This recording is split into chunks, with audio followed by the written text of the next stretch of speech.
And while I can more than hold my own in a fist fight for my boxing training, my street training, I do not provoke them and I will not engage in them unless there is absolutely no choice. Which brings me to my next point about avoiding this type of trouble. There ain't no shame in running away. And I put emphasis on running. If you end up in one of these situations with the type of guy who wants to throw blows or more, then turning your back on him is only going to make him angrier. That's not just anecdotal or unscientific street smarts babble. Research has shown that the brain processes social rejection like being ignored in similar ways to how it processes physical pain. Meaning that on a neurological level, being ignored can feel like being hit, activating the same areas of the brain associated with physical pain perception. I've dropped a link to this research in the description just in case you want to make sure I'm not talking out my ass. So if you turn your back on a guy, you may as well just face him and hit him. At least that way you don't get sucker punched from behind. But really though, please run away and live to fight another day. Obviously, there are situations where you can't do that, like if you got your girl or your kids with you. But if it's just you and it looks like it's about to go down, take flight and don't look back until you're safely away.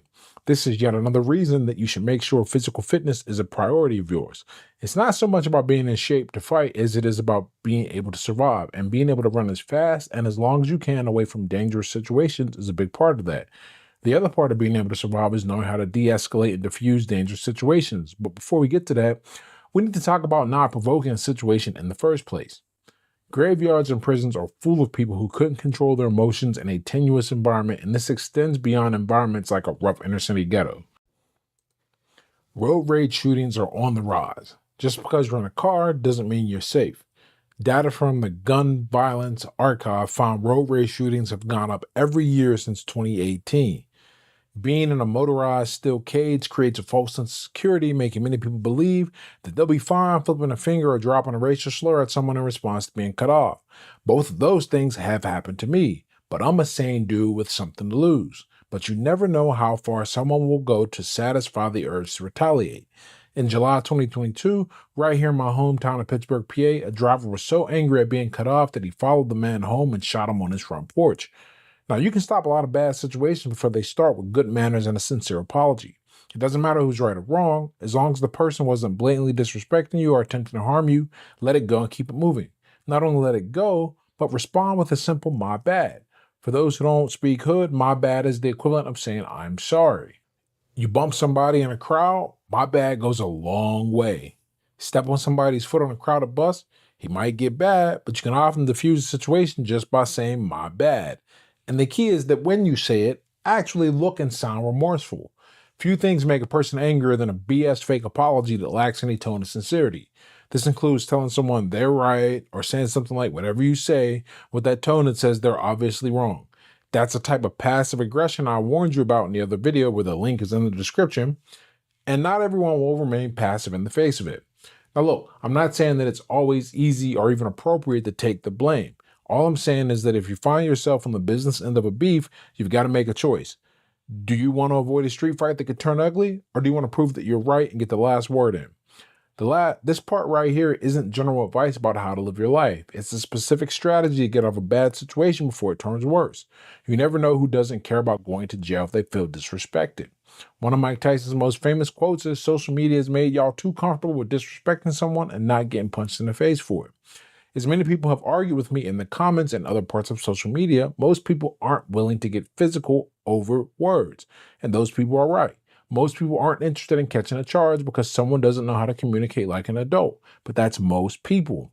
You never know when you're dealing with someone who isn't one of those people. Always be polite and treat people with respect, even if they treat you with disrespect. In fact, I'd say especially if they treat you with disrespect, because those are the types of people with nothing to lose and a lot to gain by messing up your day. Back when the IRA tried to blow up former British Prime Minister Margaret Thatcher and failed, they issued her a warning. Today we were unlucky, but remember, we only have to be lucky once. You will have to be lucky always. What's that have to do with treating folks with respect, you're wondering? Well, sure, it feels better to let some a-hole have it so they know that you aren't the one to talk to like that. But every time you do that, you have to keep getting lucky that they aren't the one to talk to like that either. And I know it's easy to dismiss physical retaliation to someone's bad attitude as something that only happens in the hood, the schoolyard, prisons, or wherever else you think you won't be because you're better than that. But a lot of the road rage I mentioned earlier on wasn't between two cats from the ghetto thugging it out on the freeway. Back in 2022, I don't know what it was about that year, in Portland, Oregon, one of the softest cities in America, wealthy businessman Jeffrey Hammond murdered a man in broad daylight during a road rage incident. The initial confrontation started over a perceived slight. One driver believed the other was not showing him proper respect by blocking traffic. The victim, Ryan Martin, pulled up behind him and tried to encourage Hammond to move. But the two exchanged middle fingers as Martin drove around Hammond, according to the arrest affidavit. Martin climbed out of his car and started tapping on Hammond's window. Hammond rolled down his window and shot the dude in the chest. Then, just to get his street cred all the way up, he shot a dude who was filming it with his phone. Fortunately for that concerned citizen, the bullet only hit his leg, but the other dude is gone though. Now, this Hammond cat is worth 8 figures. He's from a family of entrepreneurs worth 9 figures. He had a family himself, and he still lost his mind because he felt disrespected. And I want to make it clear, I'm not victim blaming or excusing the perpetrator. I'm just reminding you of how quickly things can get dangerous if a person feels disrespected. The motto I live by is that good manners never make a situation worse, and bad manners never make it better. Now, if all of this fails, the person is too angry to be calmed down, or you can't run because you got people with you counting on you for protection, then you have to neutralize the aggressor. And my choice of words here was precise and intentional. If you knock a dude out who is posing a threat to your family, you'll probably be cool in the eyes of the law, even if he lands funny and unalive. But if you start stomping him while he's unconscious, you're probably going to have some problems. This isn't legal advice, and I'm not a lawyer, but you get the idea. I know more than a few people who got 2 to 4 years inside for an aggravated assault charge over fights they didn't start because they let it go on longer than they needed to after they got the best of the guy. Neutralize the risk to your loved ones in the most dispassionate way possible. You want to make it look like you are protecting yourself, not being a vigilante getting revenge. Street fights often turn into legal issues either because of the fight itself or because someone dies. There's no point in protecting the lives of your family only to be out of theirs because you wanted to act like Lionel Messi with the dude's head, even if you felt like he deserved it. And he probably did, to be honest. Now, while I just told you that things can get crazy anywhere, here are those habits that I promised you at the beginning that you can start developing right now to reduce your chances of ever regretting to learn how to fight or getting in good enough shape to run away from a confrontation. Tip number 1 is avoid anywhere where there's a possibility of running into drunk people in the wild. The Bureau of Justice Statistics reports that of the 11 million people victimized by violent crime each year, 1 in 4 are certain the person was intoxicated. And those are just the people who were sure because the signs were obvious, so it's likely higher. This tracks with another stat they deliver in the same report that says 5.3 million convicted offenders in prison. Out of them, 2 million of them say they were intoxicated while committing the violent crime. I've put the link to the report in the description. It's from 1996, but it's worth checking out, and it only reaffirms my decision to get sober. The second tip is to avoid being in public gatherings in urban areas after 11 p.m. Now, if you're really cautious, you could just not go out after dark, but that's ridiculous and nearly impossible.